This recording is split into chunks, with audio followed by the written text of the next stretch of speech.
You're listening to the Sunny Days Podcast. I'm your host, Alex the Good Witch, a professional psychic, healer, and coach specializing in subconscious reprogramming, inner child work, and intuition development to help you create your happiest, most fulfilling life. Thank you for tuning in on this sunny day. Hello, welcome to the Sunny Days Podcast. It's great to have you back. It's great to have me back. If you listen to my podcast in more real time, you'll know that I have been gone for basically the whole year. So I am happy to be back. If you aren't in the loop of things, I'm currently pregnant, and that's a big reason, or really the reason that I had been gone for so long. So I am happy to be back here and just in more full force in all of the work that I do. And yeah, we're gonna finally go into the part 2 of my codependency episode. So part 1 was before I realized that I was pregnant and going through all the symptoms. So I thought part 2 would come shortly after. It's been like 5 months, but this is going to be part 2 of that episode. So if you haven't already listened to the first episode of that, it's like something putting the dependency in codependency, and it's focusing on that dependency part of codependency. I talk a lot about how there is in codependency, there's like this need from the other thing to give you what you're really needing. And that's where the dependence comes from, is that you have a certain need and you're looking outside of yourself, for specifically that thing you're codependent with, in order to try to give that to you. So anyway, I go much more in depth in that episode on that. And today we're going to be talking about the in codependency. Okay, so with the and codependency, I'm going to first be focusing on people. In the other episode, I did focus on how we can be codependent with things that aren't necessarily people, which is very interesting. And like once you start looking at life that way and like how you're set up in that way, it's very, very helpful to help you work through different like blocks and dynamics and experiences that you're going through. So this could be things like money, for example. This could be like intangible things. It doesn't have to be people. So today we're going to start with people, but then I'm also going to talk about how you really can have the and codependency with like a non-person entity. It's really interesting, and again, it like really helps you sort through like your mindset, like your wounding, and like what to just learn more about yourself and how you're set up, and also how to start shifting out of that into something that serves you more. So the and codependency, as far as people goes, the thing is that talks about how like you're both in that dependency. So it wouldn't be a codependency if it was just like a one-way street. That would just be a dependency. The implies that this is like both of you having this dependency on each other, right? But then when you start to maybe look at where codependency comes up in your life, again, we're going to just focus on people first. You might think, well, I am the one that's codependent though, because let's say we're talking about relationships, for example, and you feel like you have more of an anxious attachment. Or if you don't know what that is, it just you can think of it as like you're the one having more of that codependent energy, whereas the person in question that you're quote unquote codependent with, maybe they are more like avoidant, like they run away a lot, they ghost you a lot. They're not really giving you much, where you might feel like you're giving a lot, you're reaching a lot, you're trying to get a lot, right? You're the one who's more like reaching, intervening, like feeling that dependency. And from your point of view, you might look at them and you're like, well, they're not, they don't have that dependency on their side. They're just like gone. Like, I don't even know if they're thinking about me. Like, I don't even know if they care.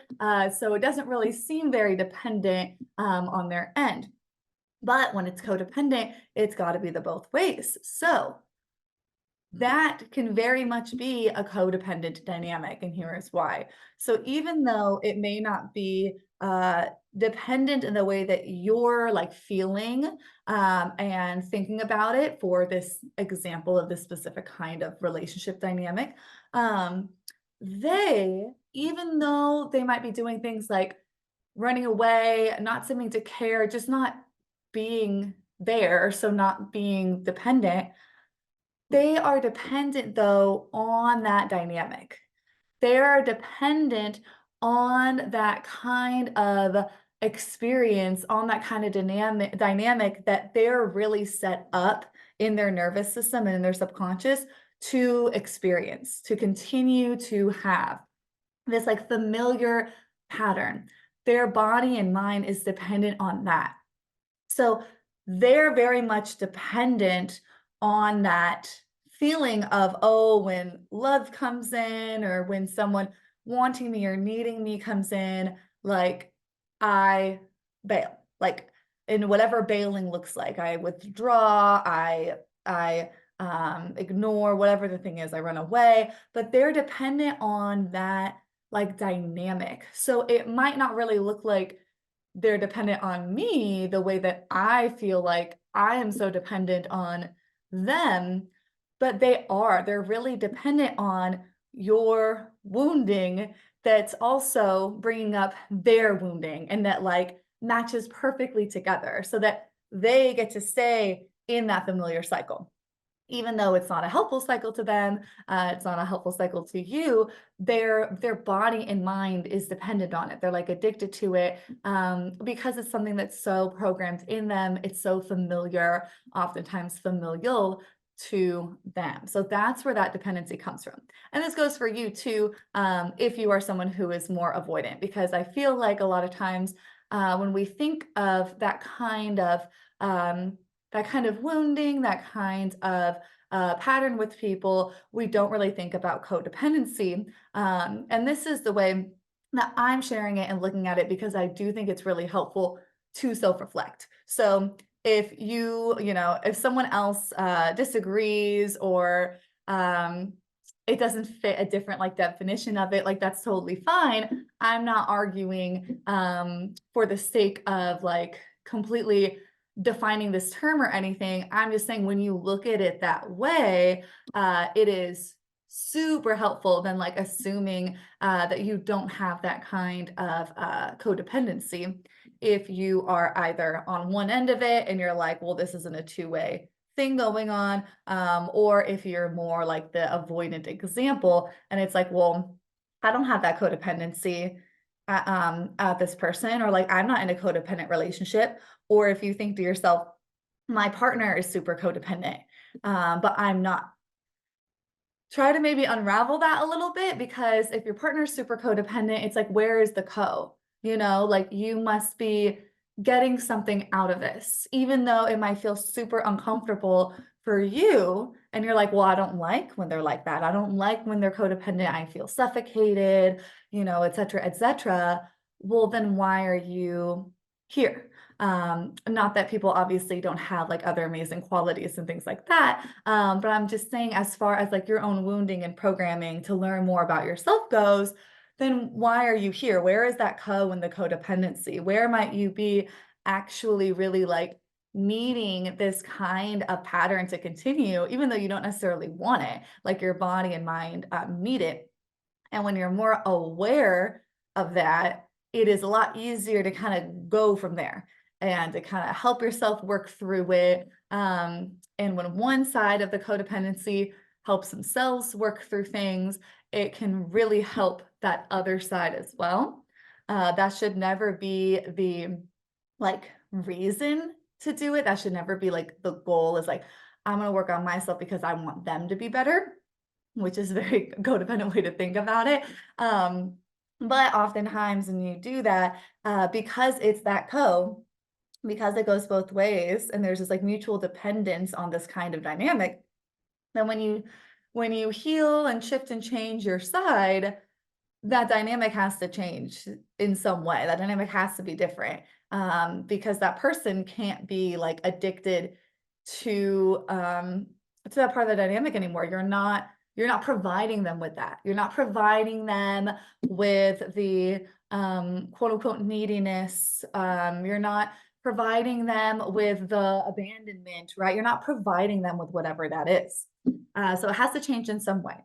And side note, sometimes this is positive. Sometimes this naturally is a catalyst for that other person to work on their side of things as well. Again, it should never necessarily be forced or the goal or anything like that, but a lot of times that will just naturally kind of bring up those things in other person.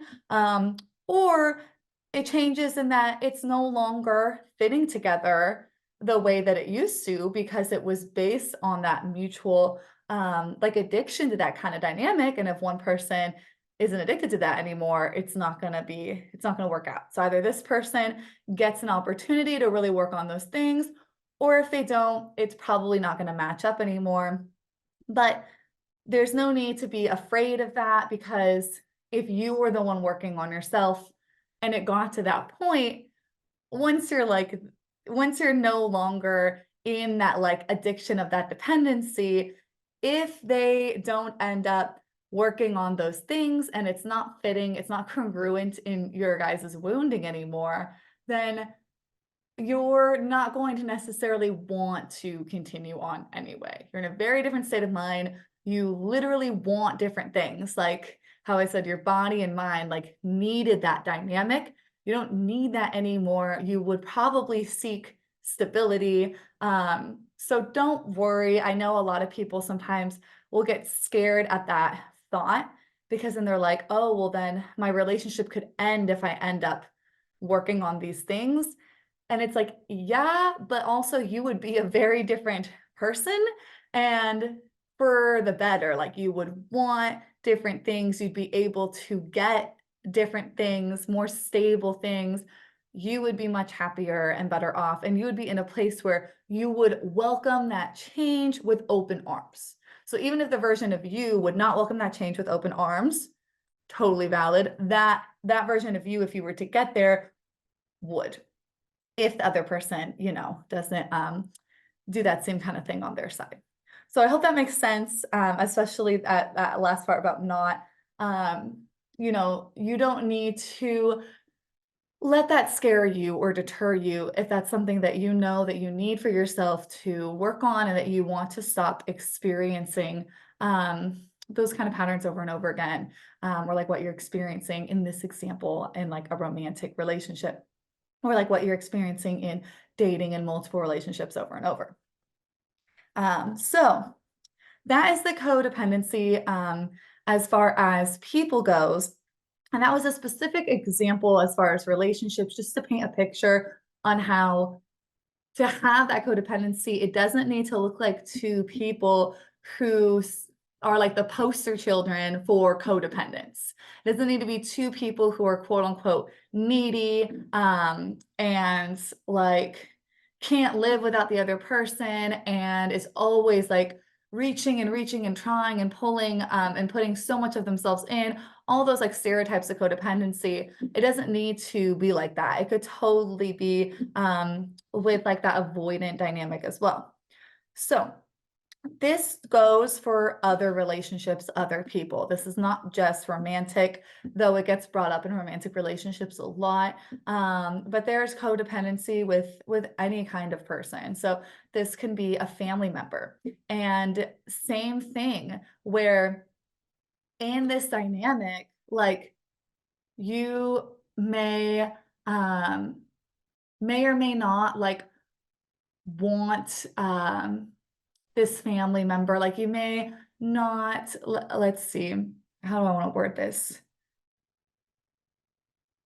Like you may be like struggling in your relationship with them, maybe they like frustrate you all the time. You're so fed up with them, or they drive you crazy, or they hurt you a lot. And it doesn't feel like you're codependent with them in this way that again is like very much typically painted like, oh, I want to be with them all the time and I need them and like all of those things. It can be codependent in, again, that addiction to that dynamic that's going on and that pattern and that cycle.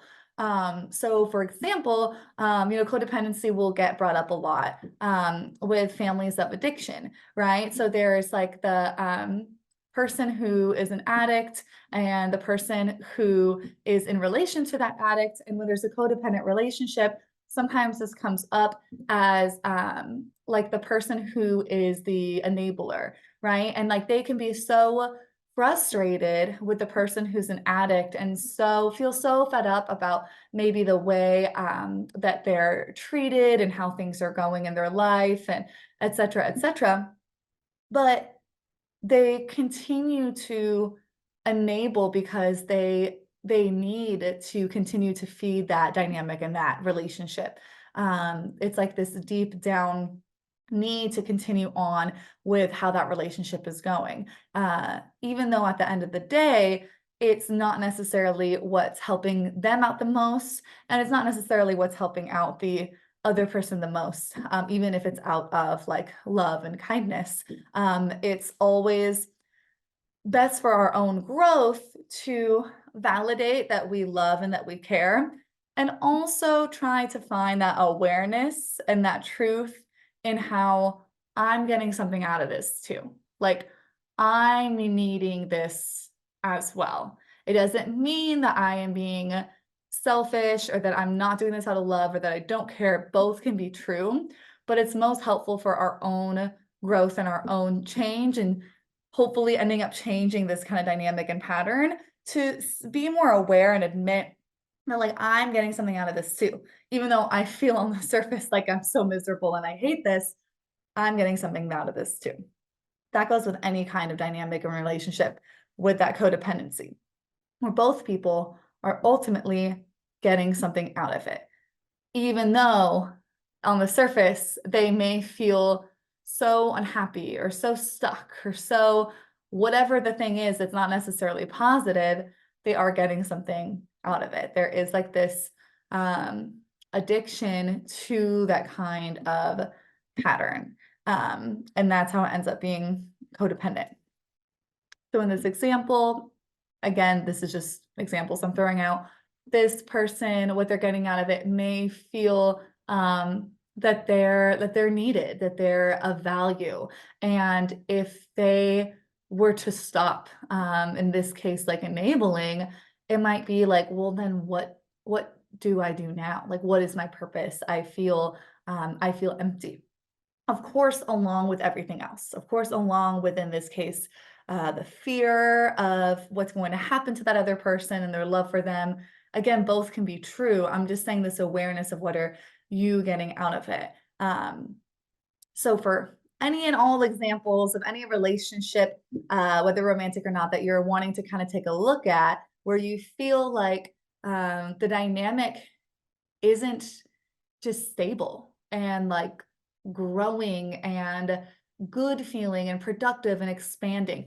Any dynamic, any relationship you have with someone that doesn't feel like that, you can take what I've been talking about here and start to put that lens on that relationship and on that dynamic and on your side of it. And look at it through this kind of codependent lens, because there's probably something there that is not the most optimal dynamic, but you're also like you're also a part of, and there might be that codependency there, even if it's so easy to just look at the other person and be like, well, it's all them. Like it's all, it's all their fault though. Like they're the ones that guilt me. They're the ones that take advantage of me. They're, you know what I mean? And that might all be true, but you're in this dynamic. There's something here. There's that there's not just the dependence, there's that part. So where can you start to look at yourself more in that way? So again, you can put this lens on any kind of relationship dynamic with somebody that's not in a state of like, this is really stable, this is so constructive, like we're able to make mistakes and we also grow from it and we communicate and just all those wonderful things that you would probably want ideally. If you don't have that, you can start to look at it through this lens to help you see what you need to learn about yourself and also what you can do, from your side of things that might end up clearing up some of the dynamic on the other side, or at least being able to change it, whether or not that's in the way that you would hope, like from them, or if that ends up being you having more boundaries and having less interaction, or, like the example of the relationship, like maybe you guys end up on different paths, but you get to find a relationship that's more what you would truly want, et cetera, et cetera.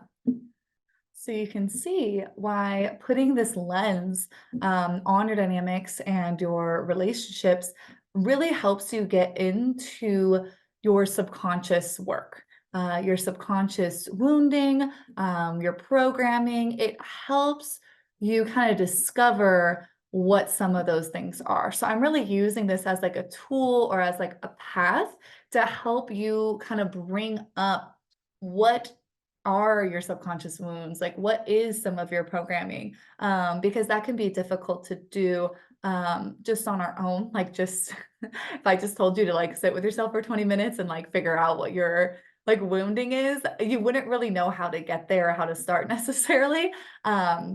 So this is one way that I feel like is a path to be able to kind of discover what those are. Of course, this is huge on the work that I do with clients. Like when I sit with my clients, I'm very much addressing what is their wounding, what is their subconscious programming that they're not even aware of yet. And we bring that up together and come to those realizations together in just like a session. It's facilitated. It's just the way that like this space is held and brought up that we're able to just bring those up to the surface and work through them. But it's very different when you're just sitting on your own and you're like, I want to start kind of working on myself. And it's like, what does that mean? There kind of needs to be like a path to figure out what are those things I'm even diving into or bringing forward and like seeing and working on. How do I even get to that point of discovering them? So I feel like this is definitely a good path to be able to do that. So I'm going to be talking about the co in codependency as far as non-people, non-people goes, and like how we can have that co and codependency on things like money as an example, but there's plenty of other things. But first, I do want to talk about, like I mentioned, the work that I do with clients and how I bring these things to the surface and like allow us to work through them all in that real time together based on like the space that we're in and just like my like expertise to be able to do that for and with people. So I have created these programs to where we can do that kind of work without you having to be a one-on-one coaching client with me. And the reason that I do this is to make it more accessible for you. So you don't have to be in like a coaching container, paying per session, scheduling per session, and just having it be at that level of like, this is like this one-on-one designated work together, but you can still get all of the results because you are working with me just in a different capacity. And that way I'm also able to see more people and help more people through their subconscious work that ends up being literally external conscious life-changing work. I don't just stop at subconscious. We continue to move out until there's actual changes and actually seeing the results and experiencing stable outcomes of what you want. So I have a couple of these programs, and the one that I want to focus on right now is Love and Happiness, because with codependency, I know that that comes up, like I said, often in relationships. So if you're listening to this, you might feel like this was needed for you in your relationships, whether you're in one right now or you're single and dating or taking a break from dating because you're very sick of it. But codependency is something that you are wanting to work on, or you might be learning through this video that you might not be like a stereotypical codependent person, but you're seeing how you are a part of these recurring patterns that you keep experiencing in your relationship or in relationships as like a broader view that you've had throughout your life. So with Love and Happiness, it's super cool because I focus on how to do this kind of work in your relationship, or if you're single, if you're dating or not dating, this is really about you. It's just in the scope of specifically love and romance. And the way that this program goes is that I take you through all of this work together in a way where you're able to do all this super personal work for you. It's not one size fits all. Like, you're addressing your specific things that you need to be addressing and what to do about them, how to work through them, how to start taking more tangible actions on the outside to get what you want, and have it be based about what you truly want deep down, even if you don't know what that is yet, being able to connect to that and being able to connect to the love that's really meant for you. Again, not one size fits all. And I'm able to do that in this program. So it's super cool because it's this whole program that's on your own time, and there is so many resources for you. Like, I walk you through everything in video form, in worksheet form, in hypnosis form, to be able to do all this work that we would be doing in all these like coaching sessions. So again, in a much more accessible way to you.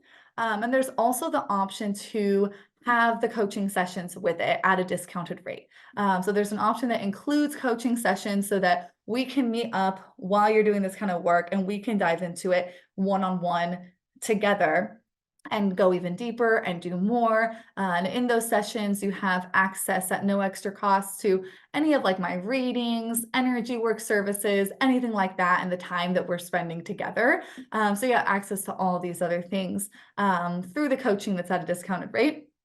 But the cool thing is I just added a special budget-friendly option to where I removed the included coaching. So at first I was just gonna have that all together. But then I was like, I really want there to be more tiers. Like, I want this to go to more people because I know how impactful this is. Like, literally life-changing for me and everyone I've done this kind of work with, especially in regards to romantic relationships. So I want more people to have it. I want more people to be able to experience this for themselves. I want everyone to be like happier and healthier. So I made this budget-friendly option to where you could forego the discounted coaching sessions, and then you're just paying for the program itself, which makes it a lot more affordable.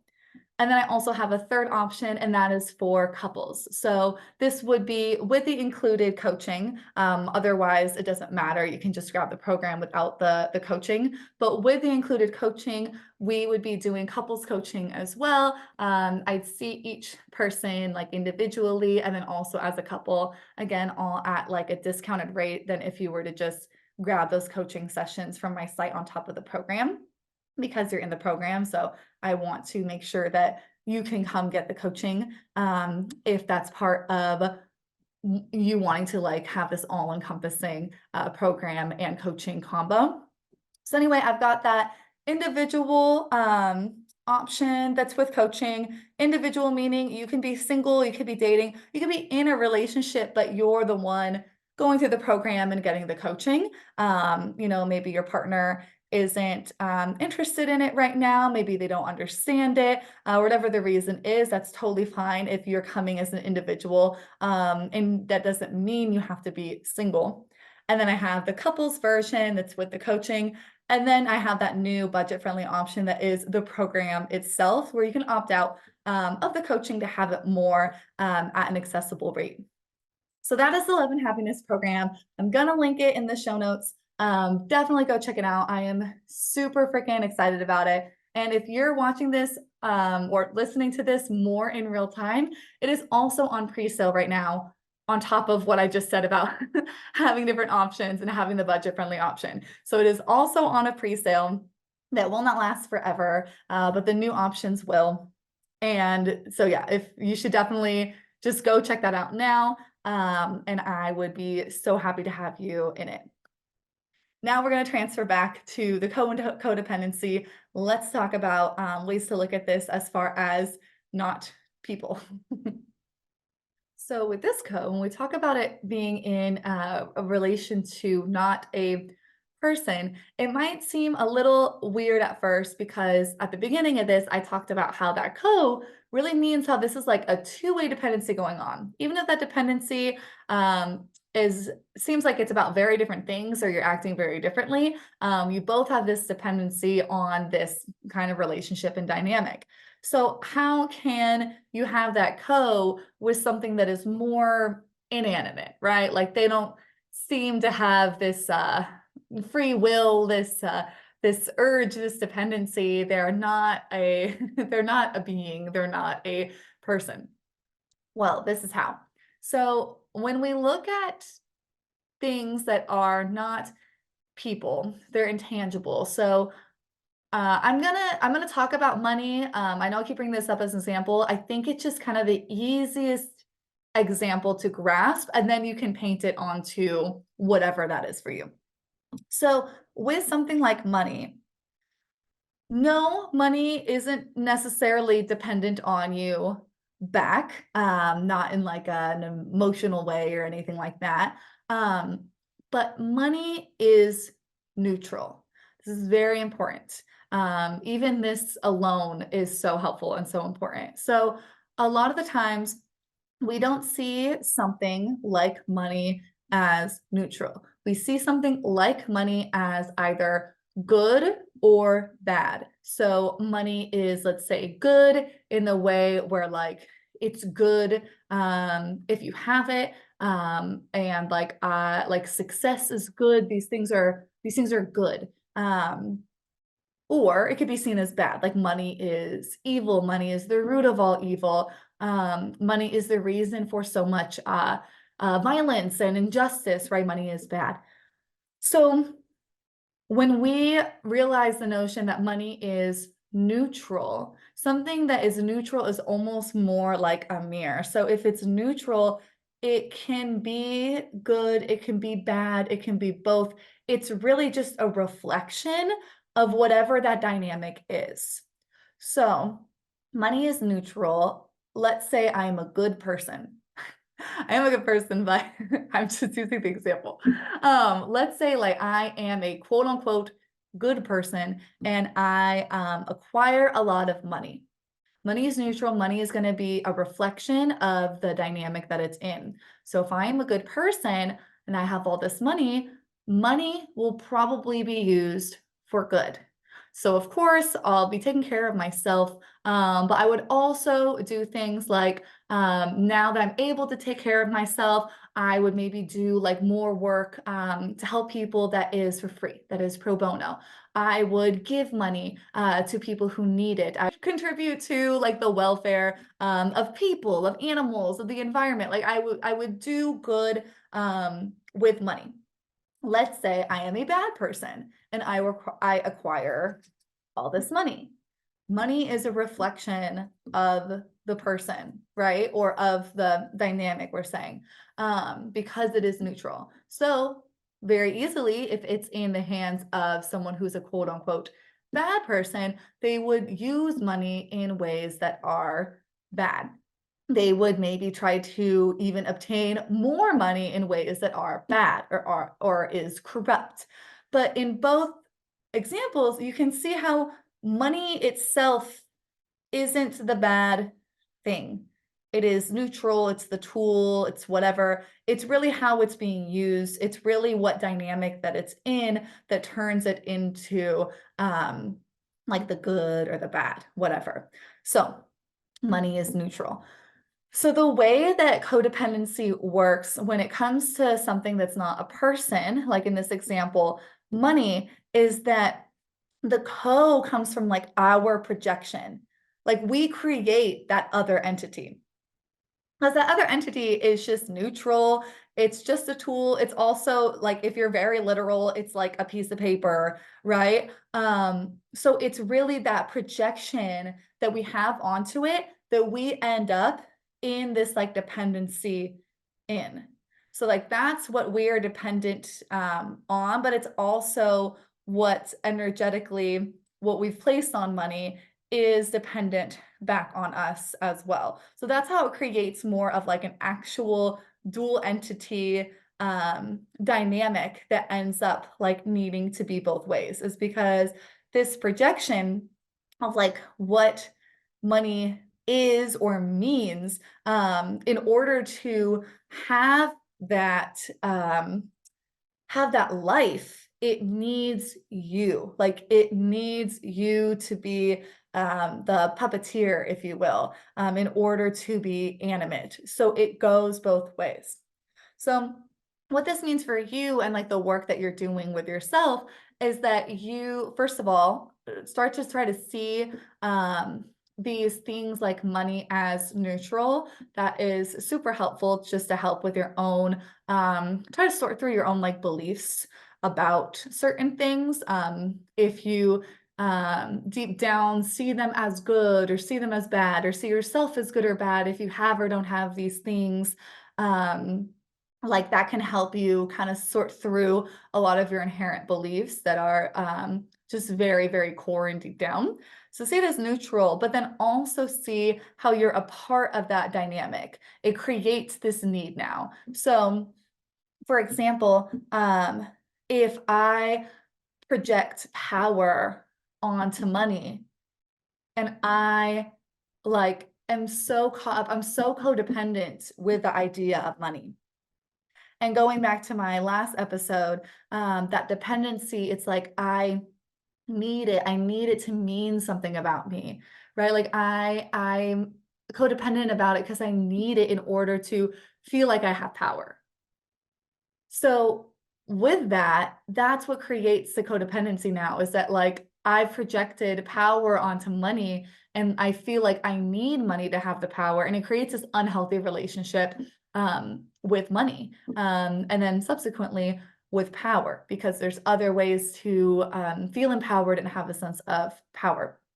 And then that can lead, because money is neutral, it's not necessarily bad, but because of that projection, and because of that need, it can lead you into this like addiction of money and of power, and going about it in ways that aren't healthy, that aren't stable. Maybe they're not good for you and your well-being. Maybe they're not good for others, right? And you can go down kind of that path, where it ends up being harmful. So when we have this projection onto something, it can go another way too. So let's say that example was like with power, but we project onto money that like that is how we are safe and feel safe. You know, safety is a positive thing. Sometimes power has a negative connotation. So let's do it with safety. Yes, I'm not discrediting that having money can allow you to be safe or more safe. But when we like project this and then end up in this codependent relationship with it, not just a stable, neutral relationship with it, now it can become like this need, and something that is the source of a lot of our stress and a lot of our like mental capacity and obsession, right? So you can see how even with something neutral, it can cause us to be very swept up, very codependent with whatever the inanimate object or situation is, because we have now projected something onto it. And then now we get caught up in this dynamic. And again, think about anything, like I said, with people, any dynamic that's not feeling stable. It feels like, there's some flexibility there, there's some freedom there. You feel very stable about the situation. It feels very like healthy. It feels very much like you can like expand and grow. There's a lot of wiggle room. Very different than the feeling of it consuming you, being very stressed about it, being very overwhelmed about it. When you feel those kinds of ways, you can put that codependency lens on the thing and try to figure out what's going on here. What projection are you putting on this neutral thing? How can you start seeing it more as neutral? And how can you start seeing how, in doing so, you've created this like codependence with it. You've created this drive and this overwhelm because of what it means, what you're projecting it to mean. and how it's gonna feed itself. Like that's the part, even though it's an inanimate object. Once you put that projection onto it, it has like this energy now, and it's going to be able to like perpetuate the cycle. Because just like with people, like how I said, they want this cycle deep down just as much as you do, even if you're acting very differently. It's like your projection of money is like feeding this cycle just as much as you do. Like you're both strengthening this like bond, and this codependency, rather than ideally, it's like you exist, money exists, you've got some interactions between you two, it can be positive sometimes, it could be negative sometimes, but it doesn't necessarily mean anything about either one of you. Um, and it's just a very different space. It's very much like you can breathe, and like money can breathe. And for example, like when money, let's say, isn't around, think about like how, if you're in that codependent dynamic, it's almost like a person, like you might feel slighted. You might feel so like offended. You might feel um like begging it to come, begging it to stay, right? But it's just a neutral thing. Like when you zoom out and see it as neutral, you're like, what am I doing? Like begging it to come, um, acting like I must be this big failure that like it's not around. Like you're really personifying it. You're really like projecting an energy onto it and like making it an entity. So you can start looking at those things. So again, that example was money just because I feel like that's probably the easiest place to start because it's a little, out there of a concept. It's obviously easier with people. Money is a good place to start, and it could be anything that you are putting that like projection onto. So let's say it's you know, owning a home, which, obviously can connect back to money, but like it's owning a home, or even better yet, a situation experience. Like let's say you're looking for a home. Like let's say, sure, you have the money for a home, you're looking for a home, and like you're not finding anything. Um, and it's like that situation that it's just a neutral situation that you're just not finding anything right now. But then you can put this projection, this entity on it so easily to have that like mean something about you, to have it be like good or bad, and have this whole dynamic with it where now it's causing you this distress. It's causing you this overwhelm because you have this need for it to be a certain way because it means something about you. And the more that you do that, the more you're giving it this power to feed into this cycle as well, because you're like making it into like an entity that it's not. So it can be situational too. That could be for like you're job searching and haven't been able to find a job. Like that's the neutral thing that you're like putting a projection and entity onto. So it could be situational. And it could be, we talked about love, like with love, maybe it's not necessarily a person. Like if you are single and you're dating, you can make dating that neutral thing, that neutral experience situation, into something that you're like projecting onto, creating an entity out of it. And now it's like this whole like, oh, like dynamic where like it's awful, but I like keep doing it anyway because like I need it to go well. But it keeps not going well. I keep getting sucked back in, or I it can end up being like push and pull with any of these things. Like I go in, and because like I need it so bad, but then it's so awful. And I run away again, and then I come back. You can see how we're taking this neutral thing, turning it into an entity, making this whole like dynamic about it.